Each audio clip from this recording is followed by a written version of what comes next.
Ẹ káàbọ̀ padà sórí ètò Miliki Express. Gbogbo kí tó wọ̀ mí nínú ilé wọ́n ní kí pọ̀mọ́ ayé yín kó mú ata, pọ̀mọ́ ayé yín mọ̀ sún ta.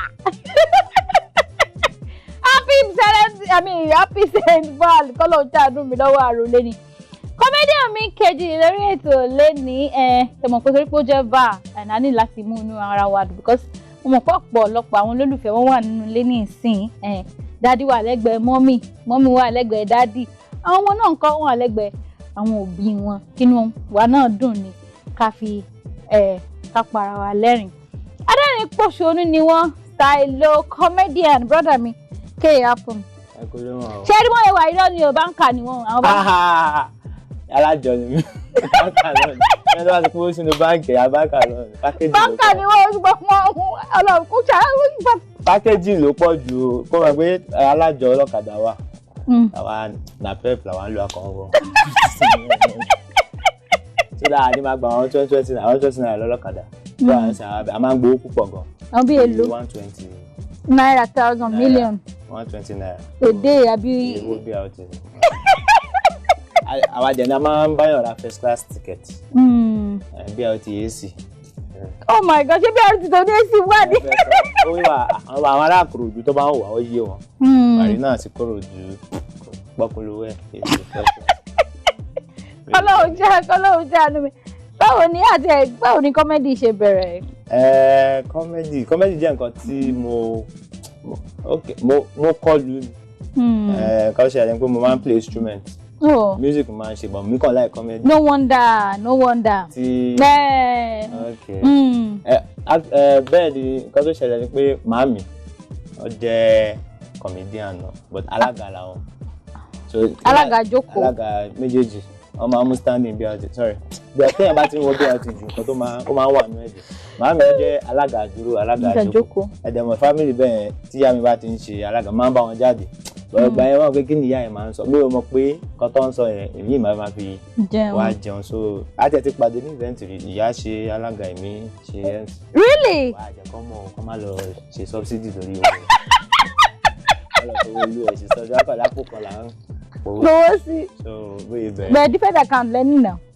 Yà different account láì. So àwọn wọlé ti bá ṣe comedy lóríṣiríṣi.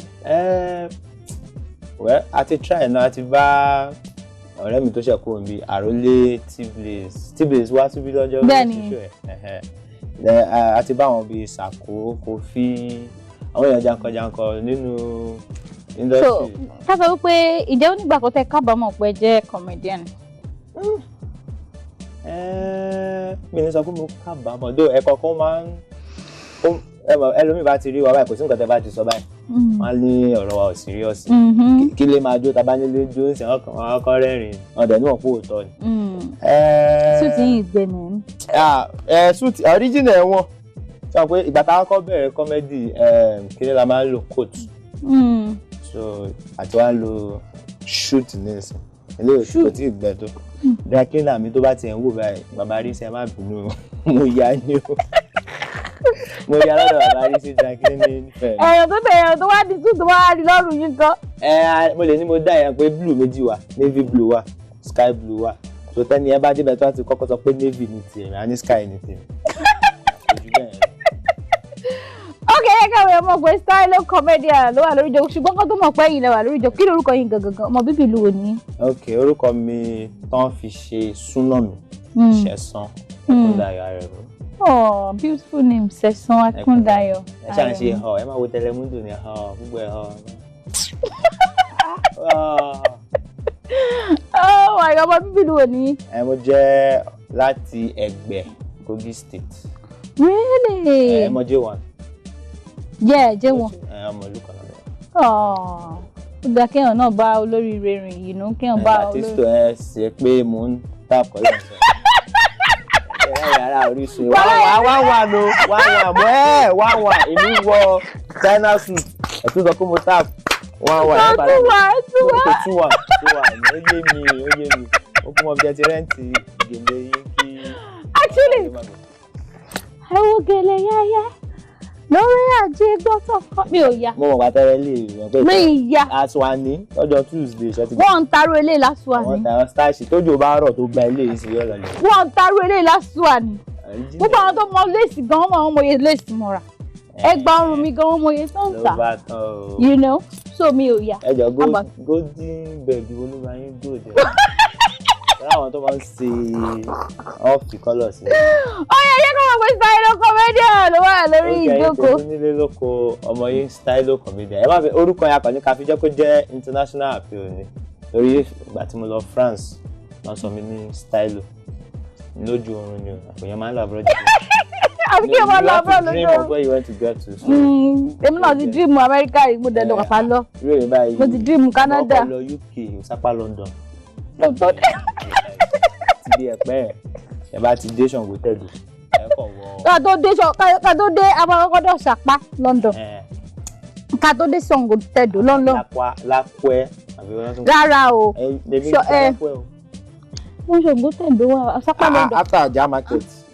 rárá o Ọ̀sápá London. títẹ̀ wo lẹ́yìn lọ branch o. ẹ̀pẹ́ èèyàn kan máa yára lé wá sí i ó ní òun ò láìkì London òun láìkì England ẹ̀jọ̀ kí ni ìyàtọ̀.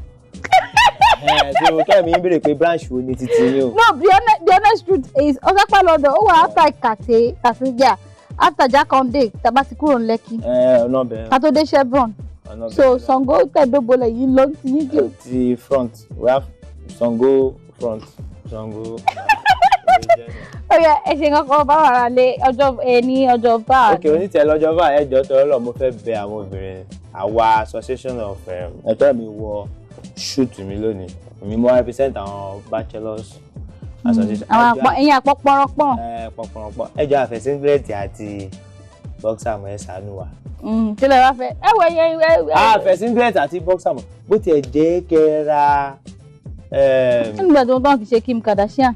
no àwọn yẹn ka fíìmù yẹn fíìmù Kardashian. ẹ wà ó kà àwọn Kanye West South Africa àwọn bá ti lọ school alẹ́ ẹjọ́ àfẹ́ singlet àti boxer mọ̀ bó tiẹ̀ jẹ́ kẹ́ ra Michael Kors ẹ lè kọ́lẹ̀ mo nídìí aago yẹn bó tiẹ̀ jẹ́ ti China 25. ẹ sàmàrà singlet ẹ fẹ́ ka ṣíbù tí kì í singlet sílẹ̀. kì í ṣe Michael Kors China kò sí Michael Kors China 25. ó wà ó ẹ lọ bí Uncle Freeze wọ́n máa sọ fún yín o. wàhálà ẹ ti lo. mo ti lo mo ní experience gan aṣọ àní number every Tuesday mi ò miss ẹ ayé ìgbà yẹn gbáyẹ bóyá jẹ ní. náà nǹkan. náà a ti sún síwájú a ti ń lọ bí Kòtàngúà. nọ́mbà wo ni káwọn ará pè yín sí àti pé. 08062386696 kà máa ṣe ní sílébù. lẹ́ẹ̀kan sí. 08062386696. okay your Twitter and do Facebook. lórí Twitter Ṣẹ̀san ìyẹn SESAN stylo Ṣẹ̀san stylo lórí Twitter lórí Instagram lórí Facebook Ṣẹ̀san stylo náà lórí Instagram stylo comedian. àwọn lọ sí bẹ́ẹ̀ nínú ilé gbogbo tó ń wọ mi nílé mo lérò pé gbádùn àlejò mi méjèèjì. Olúwa ṣeun o Olúwa ṣeun o mo gbé ọ̀gá o bàbá Olúwa ẹ ṣé.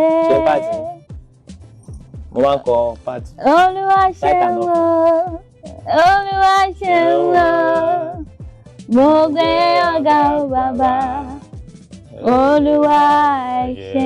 kò sí ni mo máa kọrin yin Ọlọ́run. ìdí nìyẹn tá a máa fi lè kásẹ̀ ètò ńlẹ̀ lẹ́ni gbogbo tó ń wò mí nínú ilé gbogbo ẹni tó fẹ́ ṣe polówó ọjà lọ́lọ́kọ̀ òjò kan gbogbo ẹ̀yin tẹ́ ní ìránṣẹ́ Ọlọ́run sínú tẹ́ ń lọ sílé ìjọsìn tí ẹ dẹ̀ fẹ́ kí pásítọ̀ yín wá sórí ètò ẹ fẹ́ kí gbogbo èèyàn kan gbọ́ nípa wọn ẹ̀yin ṣáà ti pè mí ẹ bá mi sọ̀rọ̀ tẹ́ bá pè mí tí mi ò bá gbé ẹ dákun ẹ fi àtẹ̀jíṣẹ́ ránṣẹ́ torí pé mo lè wà lórí ètò báyìí mo dẹ̀ lè máa wa mọ́tò lọ́wọ́ so mo lè má gbé kọ́ yín bẹ̀tẹ̀ ẹ send message tí mi ò máa gbé gbogbo ẹni tó fẹ́ ṣe polówó ọjà náà ẹ pè mí màá máa jẹ yín lọ́lọ́kan òjọ̀kan. ẹ fẹ́ wo bó ṣe wà lọ́lọ́kan òjọ̀kan lórí Instagram lórí YouTube www.youtube.com/orisuntv lórí Instagram @orisuntv lórí Facebook www.facebook.com ẹ̀yin ṣáà ti like page wa kẹwàá bá wa sọ̀rọ̀ a máa jẹ yín bẹ́ẹ̀ náà lórí Twitter @orisuntv ẹ̀yin bá wa dòwò pọ̀ gbogbo ẹni tó fẹ́ kí ìránṣẹ́ Ọlọ́run pásítọ̀ yín kan wá sórí ètò ẹ jẹ́ kí n mọ̀ ẹ̀yin bá mi sọ̀rọ̀ máa jẹ yín ẹ pè mí sí 07086562208 lẹ́ẹ̀kan sí 080565220. Lórí Instagram mo wà ńbẹ̀ o, Lara Olubo. Lórí Facebook Lara Olubo. Lórí Twitter Lara Olubo náà ni. Ká wá fi re pàdé lọ́sẹ̀ tó ń bọ̀. Olúwa ò ní gbàbọ̀dé o, àṣírí wa bò. Ọlọ́run á dúró tì wá, ọkàn wa balẹ̀. Ọ̀sẹ̀ ayọ̀ ló máa jẹ́ fún wa. A ní sọkún o, a ní rógun ẹkún lórí àwọn ọmọ wa. Inú ayọ̀, ìdùnnú la máa lo ìyókù ayé wa o. Ká wá fi re pàdé lọ́sẹ̀ tó ń bọ̀. I love you all.